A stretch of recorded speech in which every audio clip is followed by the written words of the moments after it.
On the afternoon of July 22nd, 2011, 32-year-old Anders Behring Breivik left his mother's flat in the West End area of Oslo, Norway, and climbed into a van. He drove to the GovernmentQuarter of the city and parked up, dressed in a police uniform. Then he armed the bomb in the back of the van and walked away. In an instant, the GovernmentQuarter became unrecognisable. Smoke billowed from blocks of buildings.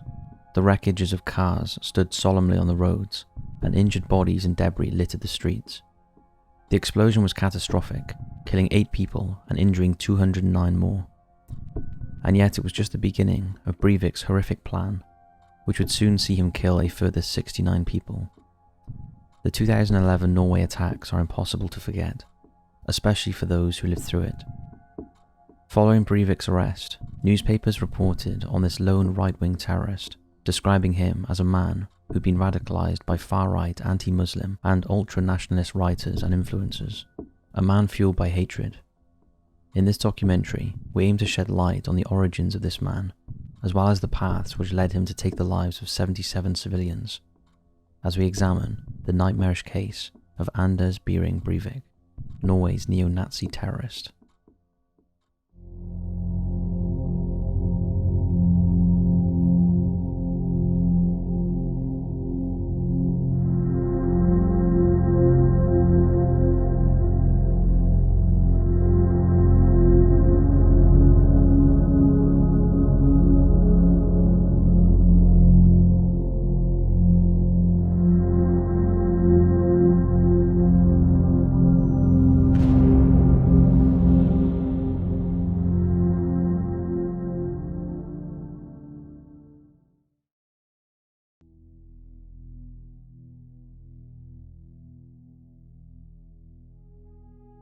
Anders Behring Breivik was born in Oslo, Norway on February 13, 1979, but moved to London with his parents as a baby.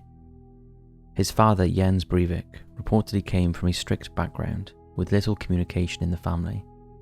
After studying business administration and economics, Jens became a diplomat, initially working at the Norwegian embassy in London before moving to Paris. Breivik's mother, Wenche, was a 33-year-old nurse at the time of his birth. She had 1 child from a previous relationship, while Jen had 3. The couple's relationship was a whirlwind.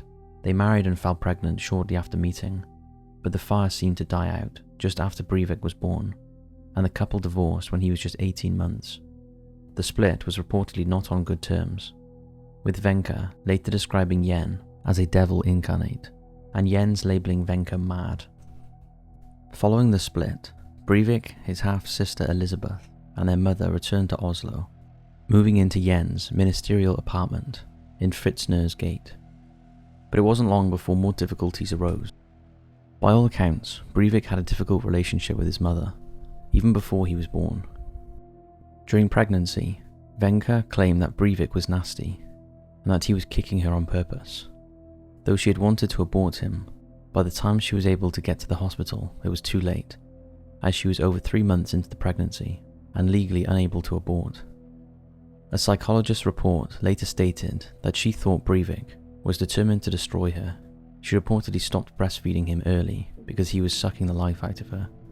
Wenche, by all accounts, was a victim of abuse herself during childhood. She fled her home at the age of 17 and shortly afterwards became pregnant with her first child. The SSBU, or the National Centre for Child and Adolescent Psychiatry, later noted her as being a woman with an extremely difficult upbringing, borderline personality disorder, and all-encompassing, if only partially visible, depression. When Breivik was just 2 years old, his mother contacted a social care office to request help, telling them that she had no support network in Oslo, as she was from the area of Telemark, and that she was physically and mentally drained. She claimed that her son was a demanding infant, describing him as restless, and lately more and more violent, capricious, and full of unpredictable quirks. She asked that she be allowed a weekend of respite for caring for Breivik. Though her plea for help was granted a few months later, the arrangement ended shortly afterwards, when Wenche describing the household he was placed with as being unsuitable.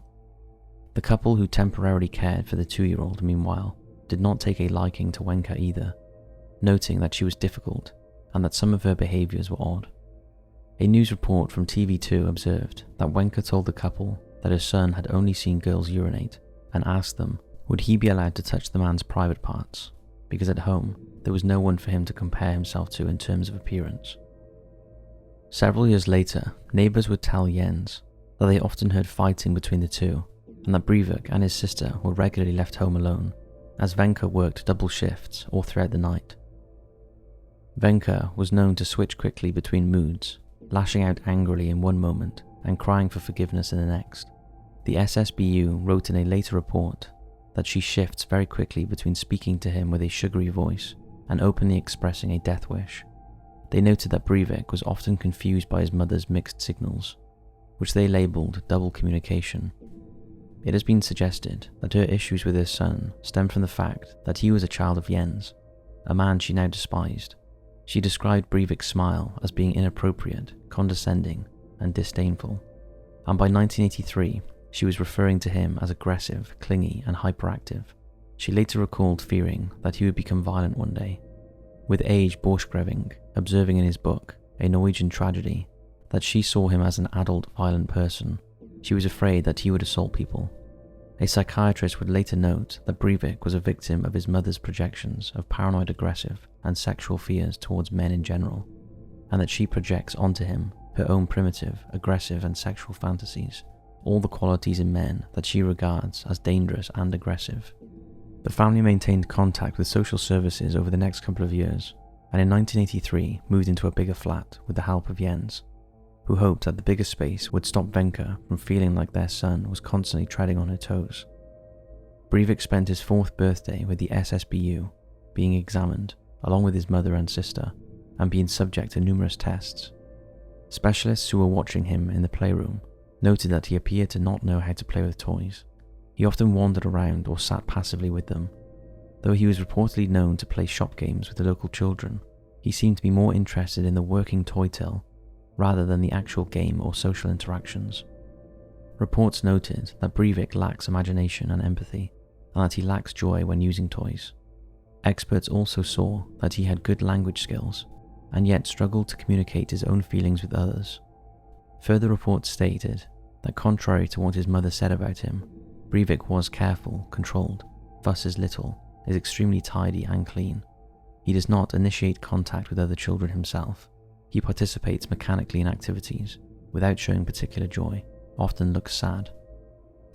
It has since been suggested that Breivik had been punished during childhood for displaying emotions, which led to him becoming devoid of visible ones, and that he developed OCD at a young age because his mother became angry when he made a mess.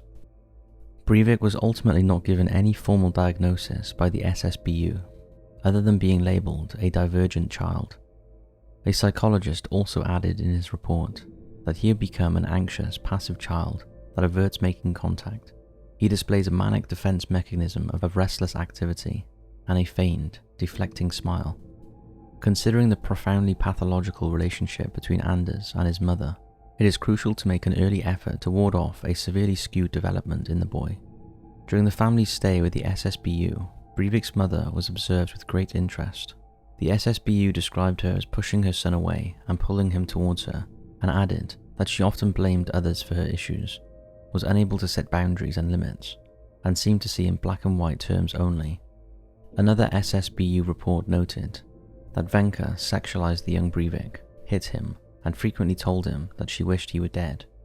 As for sexualization claims, this was reportedly in part because the two shared a bed, leading the SSBU to express further concerns about the pair's relationship, though Wenka explained that it was something that her son demanded. Wenka's unstable moods and actions led to experts describing her as an emotionally abusive parent, which in turn led to the SSBU recommending that Breivik be removed from Wenka's care. They didn't think that things would improve for the little boy, and believed that taking him from his mother would be the best thing for his mental and physical well-being. A subsequent hearing was set up, in which Jens attempted to gain custody of Breivik, but the court ultimately ruled in favour of Wenka, after hearing testimony from a nursery worker who believed the young boy was functioning correctly in society. The judge also reasoned that if her mother was such a poor caregiver, then surely her daughter would be removed from the home too. But the SSBU had no interest in removing Elizabeth from Wenka's care. though they recommended that the little girl be kept a close eye on. Furthermore, the judge believed that Wenche was trying to do the right thing, hence why she had contacted the SSBU in the first place. The SSBU would later admit that an inexperienced social worker had represented the case, leading to their failure to remove Breivik from the home. Over the next year or so, the caseworker assigned to the family would check in with them monthly and noted that they seemed like a different family. They described Breivik as a pleasant, relaxed boy with a warm smile that makes him instantly likable.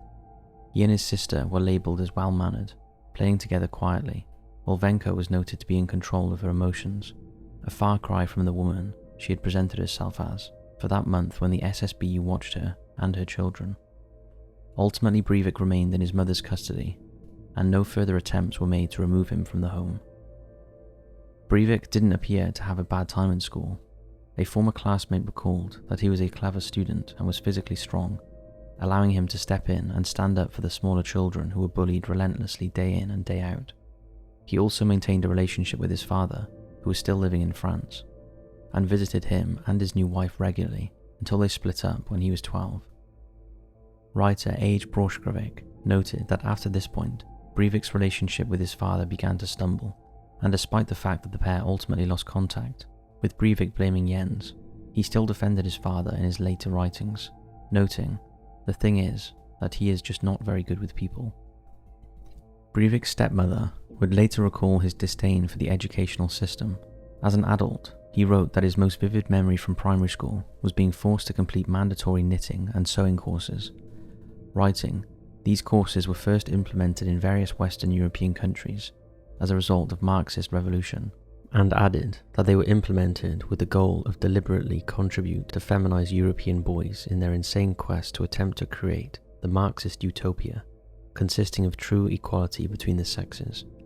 I remember I dreaded these courses, as it felt very unnatural and was a complete waste of time. As a teenager, Breivik was observed as rebellious, painting graffiti as a hobby, and intertwining himself with the hip-hop community in the city. He was caught several times by the police for his graffiti and fined twice.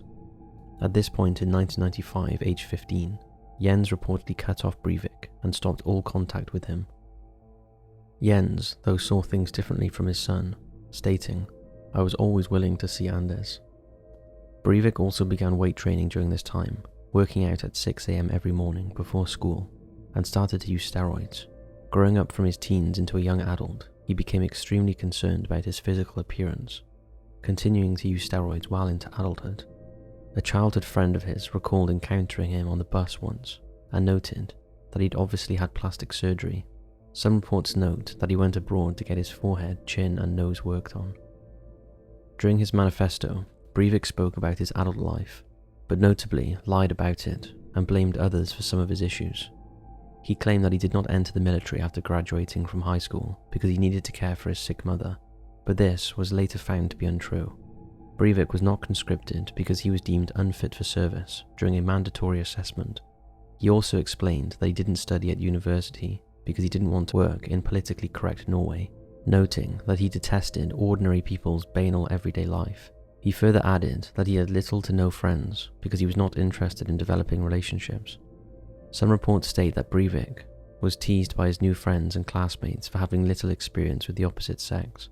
When contacted by journalists, many of his former companions did not recall him ever having a girlfriend, despite Breivik's claims that having one would simply complicate his plans, and that women had in fact approached him on several occasions.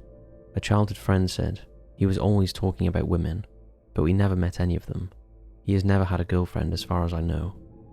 In his early 20s, Breivik began working in customer service, where he was regarded as equally nice to everyone and an excellent colleague.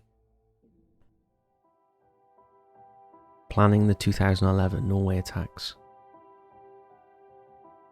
According to Breivik, planning for the 2011 Norway attacks began in 2002, when he was 23 years old. In a bid to finance the event himself, he set up his own computer programming business on the side, while continuing his customer service job. He alleged that he hired several employees and had a few offshore bank accounts, eventually making his first mil by the age of 24. He reportedly lost some money on stock speculation, which led to him having to file for bankruptcy, but had enough left over to allow him to proceed with planning the assault operation. In 2008, he subsequently moved back in with his mother to save money. A psychiatric report carried out on Breivik days after the attack concluded that in 2006, when he moved back into his mother's house, is the point that his mental health began to deteriorate. He became withdrawn, quiet, isolated, and left the house very little. Even his mother noticed the difference in him during this time. She recalled that he spent much of his time playing video games and sitting alone in his room, almost like he was a teenager again. He also tried to engage with his mother in discussions of politics.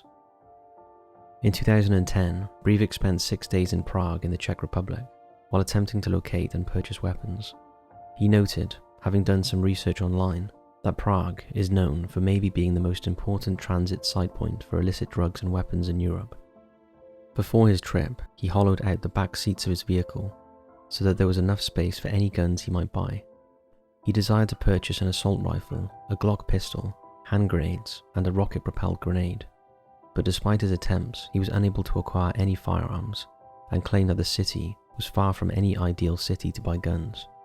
After returning home, he illegally purchased a semi-automatic rifle and a Glock pistol. Notably, purchasing the pistol proved to be a challenge because he was required to show regular attendance at a sports shooting club. He spent 15 training sessions at the Oslo Pistol Club between November 2010 and January 2011, allowing him to purchase his desired handgun. Next on Breivik's list was the acquisition of the materials he'd need to help him create a bomb. He set up a vegetable cultivation business and just 2 months before the attacks purchased 6 tons of fertilizer, 3 tons of ammonium nitrate, and 3 tons of calcium ammonium nitrate. He also illegally secured 300 grams of sodium nitrate from a Polish shop, which notably led him to be placed on a Norwegian intelligence watch list. Despite this, Norwegian intelligence didn't act on the information because they did not believe it was relevant. By the time of these purchases in May 2011, he'd moved out of his mother's home and onto a farm. His purchases were stored in a barn on the property.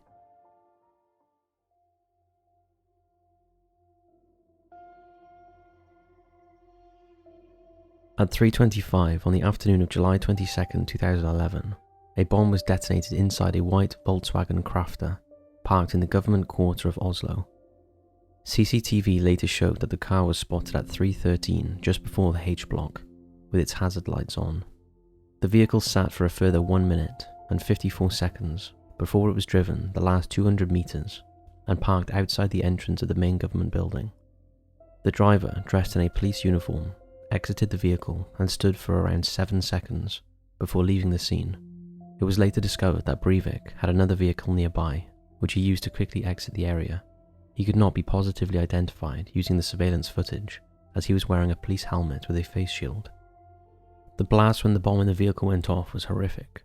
The shockwave blew out the windows on all floors of the nearby building, and fire sprung up in several of them, including the H block and R4. Glass and other debris was strewn across the streets, while white smoke billowed from the Department of Oil and Energy as a fire burned. The blast was heard at least 4.5 miles away. The offices of the Verdens Gang newspaper were one of those hit, with a columnist reclaiming the grim events as follows: "I think we actually heard the shattering of the glass before we heard the explosion, because they all shattered around us. And then we heard a big explosion. I knew immediately that this was a bomb, but I thought it was a bomb inside our building. And when we came down the street later, we saw that it had happened 1 block away." The explosion saw 8 people die and 209 people injured. The first notification police received about the explosion was at 3:26 p.m. 8 minutes later, a witness contacted law enforcement and informed them that they'd seen a person in a police uniform armed with a pistol entering a Fiat Doblo. NRK reported that information provided by the witness, including the man's description and the registration number of his car, were noted down by a vigilante clerk who knew that the information was important. She subsequently left the written information on the desk of the operations manager, but it took the manager 20 minutes to notice the information and call the witness back. An official investigation into the police response to the attack would later note that this was a crucial failure on the part of law enforcement. The police director at the time admitted that Breivik could have been stopped much sooner had communication between police agencies been smoother.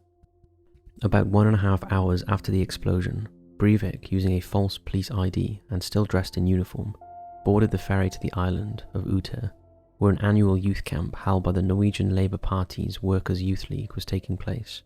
Around 600 teenagers attended the camp. Upon his arrival, Breivik identified himself as an officer with the Oslo Police Department who had come to check on the attendees following the explosion. The camp leader, however, found Breivik to be suspicious and contacted the island's security guard. But before the two could do anything, they were gunned down. The 32-year-old then had the attendees gather around him before pulling weapons from a bag and firing randomly. He began with people who were on the island, but later began shooting at those attempting to escape by swimming across the lake.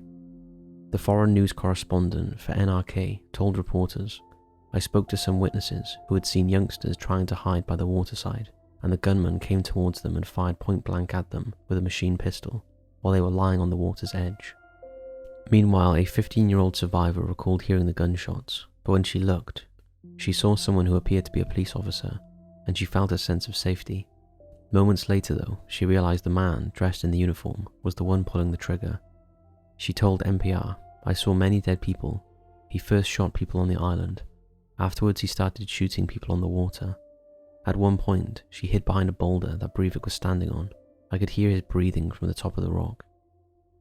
Another survivor, 21-year-old Dana Berzingini, noted that several people who were wounded by Breivik played dead when they got hit, hoping that he would take no further notice of them. Unfortunately, though, Breivik would then approach the wounded and shoot them again to make sure they were dead. Reports state that Breivik spared at least 2 people, an 11-year-old boy whose father was murdered in the attack, and who told the 32-year-old that he was too young to die, as well as a 22-year-old man who pleaded for his life.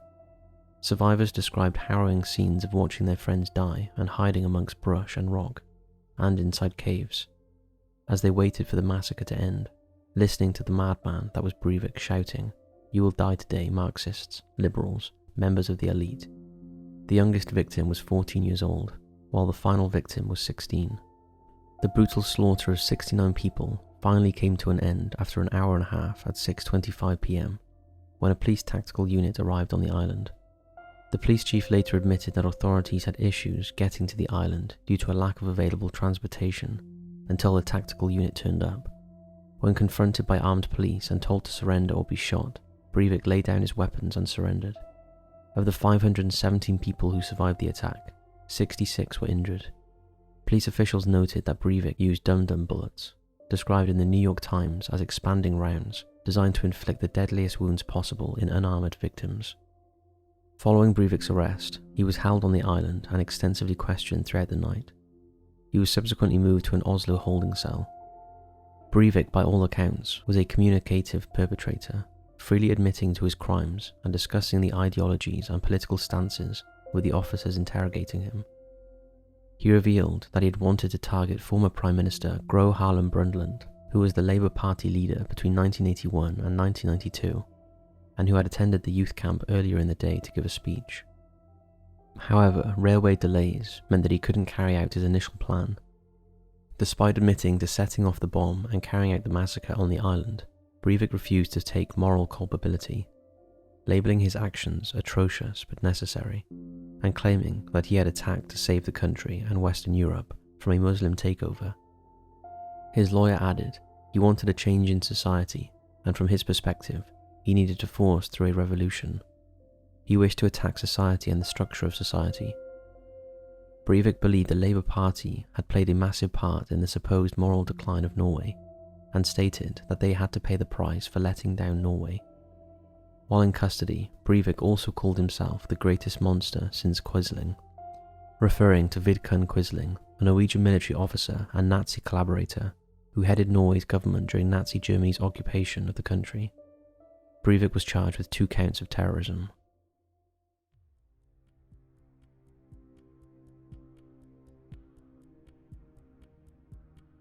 There was much debate surrounding the state of Breivik's mental health at the time of his arrest, and in the months following.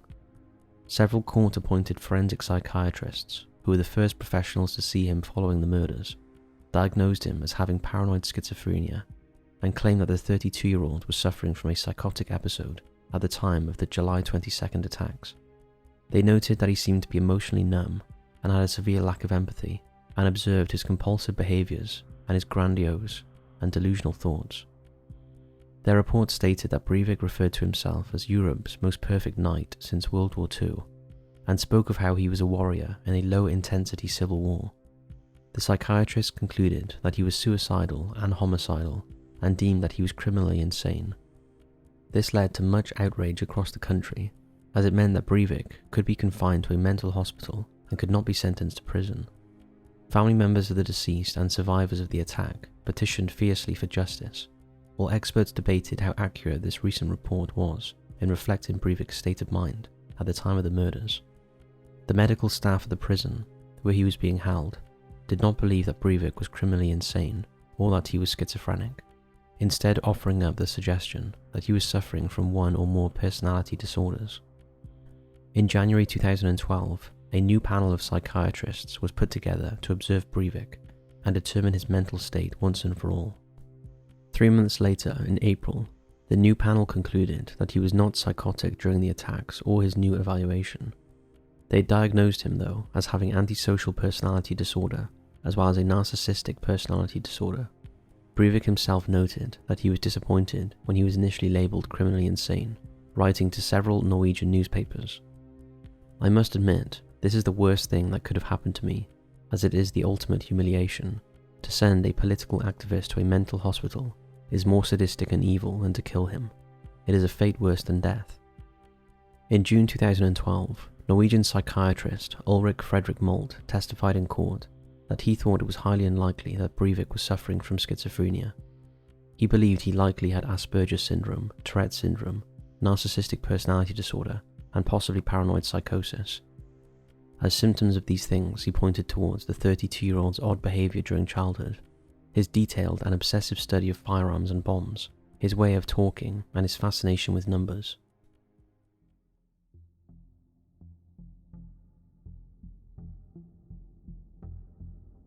"90 minutes before the bomb went off in Oslo on July 22nd, Breivik emailed a 1,518-page manifesto named 2083, a European Declaration of Independence, to 1,003 email addresses.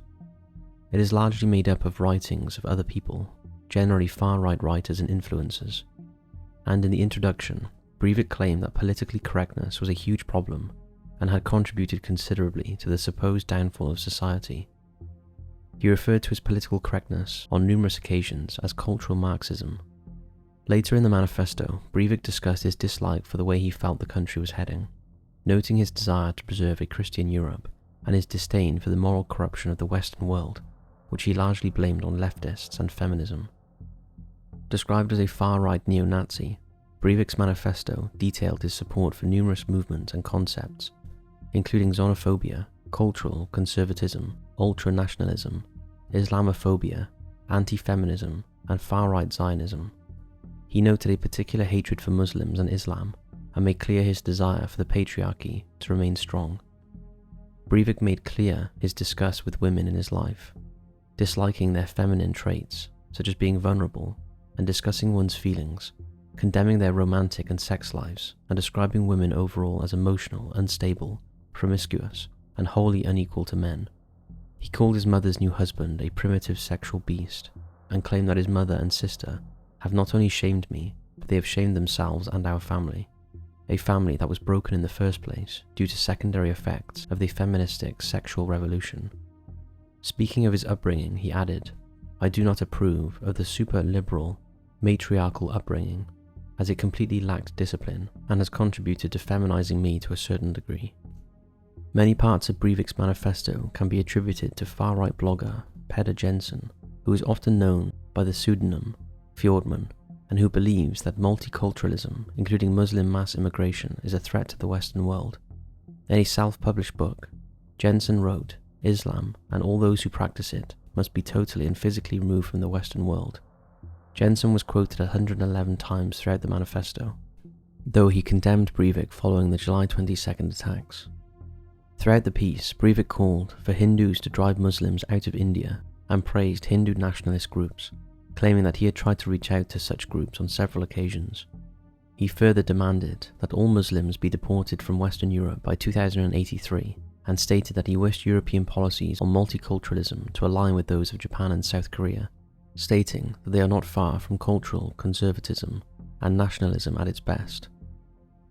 Analysts revealed that the 32-year-old was a lurker and sometimes commenter on forums and blogs, including the website Gates of Vienna's, which features anti-Muslim writings from the likes of Peter Jensen, as well as being a poster on several other far-right sites.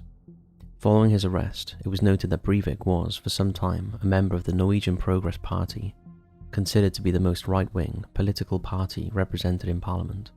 Academics have described it as far-right, and it's been known to draw in people who identify as national conservatives. Breivik reportedly left the Progress Party when his opinions became more extreme.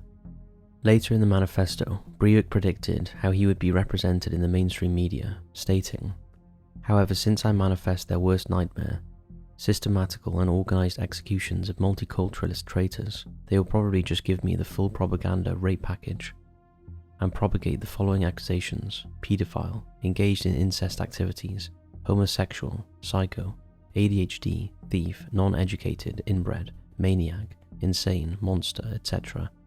I will be labelled as the biggest Nazi monster ever witnessed since World War II." As well as sending off his manifesto before the bombing, Breivik also posted a video to YouTube. In the 12-minute rant, the 32-year-old called for conservatives to embrace martyrdom, showed images of him pointing his weapons, and detailed his plans of attack, noting that he would be dressed as a police officer, and adding that it would be awesome as people would be astonished.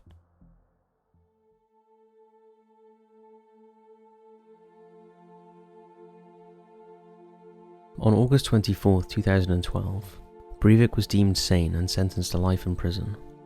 While life in prison under the Norwegian judicial system is only 21 years, a 2002 law states that if the prisoner is still considered dangerous after this period, their sentencing can be extended by 5 years at a time. This is the case for Breivik. Carl Norsgaard, in a piece for The New Yorker, wrote that one of the most notable parts of Breivik's trial was when he reflected on how he'd lined up several of his youth camp victims against a wall, and considered it strange that none of them attempted to move or flee, describing it as being different to what one would see in a movie or TV show. Carl wrote, "His victims still remain images to him. He knows what he did, but he has no conception of the devastation. Only an individual self can feel for another, and Breivik no longer possesses that self. It is dead." Several reporters who have covered this story over the years echo similar sorts of sentiments that Breivik, with no remorse, no empathy, and his inability to see his victims as real people, is a psychopath. His father Jens was still living in France at the time of the 2011 attacks. He told the media that he was in a state of shock, adding, "I don't feel like his father. How could he just stand there and kill so many innocent people and just seem to think that what he did was okay? He should have taken his own life too.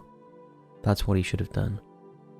In his manifesto, Breivik mentioned his lack of relationship with his father, noting, "I have not spoken to my father since he isolated himself when I was 15. He was not very happy about my graffiti phase from 13 to 16. He has 4 children but has cut off contact with all of them. So I think that it's pretty clear who is at fault. I tried contacting him 5 years ago, but he said he was not mentally prepared for a reunion." Meanwhile, Breivik's mother visited him 5 times in prison before she passed away in 2013. Breivik is imprisoned at Ringerike prison, south of the town of Tvedestrand. He spends his time in isolation, speaking only with health workers and prison guards. In 2020, he had an interaction with another prisoner for the first time, in the company of at least 7 prison guards. The pair chatted and played cards, but the prisoner declined to have further interactions with Breivik. A few years after he was convicted, Breivik enrolled in a bachelor's degree program in political science at the University of Oslo. He passed 2 courses before dropping out in 2015, blaming the decision to do so on poor prison conditions. In 2017, he changed his name to Fjoltolf Hansen. In November of 2012, Breivik wrote a 27-page letter of complaints to prison authorities, describing his dislike for the security restrictions he was under, and demanding that he be allowed easier communication with the outside world, as well as a PlayStation 3 to replace the current PlayStation 2, because it offered more suitable games. In 2014, he reportedly demanded to be given access to a sofa and a bigger gym, threatening to starve himself if his wishes were not met. Much of his complaints seemed to centre around the lack of variety in the video games he had access to, claiming other inmates have access to adult games while I only have the right to play less interesting kids games. One example is Rayman Revolution, a game aimed at 3-year-olds. In 2016, Breivik complained again, this time suing the government of Norway over prison conditions, claiming that solitary confinement was a violation of his human rights, and that he was frequently subjected to degrading treatment, which included strip searches and nightly searches of his cell. During the civil trial, Breivik's handcuffs were removed and he immediately performed a Nazi salute, though initially the judge ruled that the prison conditions breached Article 3 of the European Convention on Human Rights, and the government was ordered to cover Breivik's trial costs. A 2017 appeal saw the case be rejected. In January of 2024, Breivik once again filed a civil lawsuit against the Norwegian government regarding the fact that he was constantly in social isolation. He claimed that isolation was damaging his mental health, stating, "I don't think I can survive much longer without meaningful human relations. I am still a person, and there is a limit to how much a person can take. Every day is a nightmare. I consider suicide every day." He later added, "I am sorry for what I did. I am willing to give up politics." Critics called Breivik's emotional breakdown crocodile tears, while family members of those traumatized, injured or killed during the 2011 attack noted, "We are sick and tired of this being brought up again and again. It wears us down and tears something up in us." The trial ended on January 12th, and on February 15th, 2024, it was determined that Breivik's human rights were not being violated. He will continue to be kept in isolation. Our heart truly goes out to the victims of this terrible attack.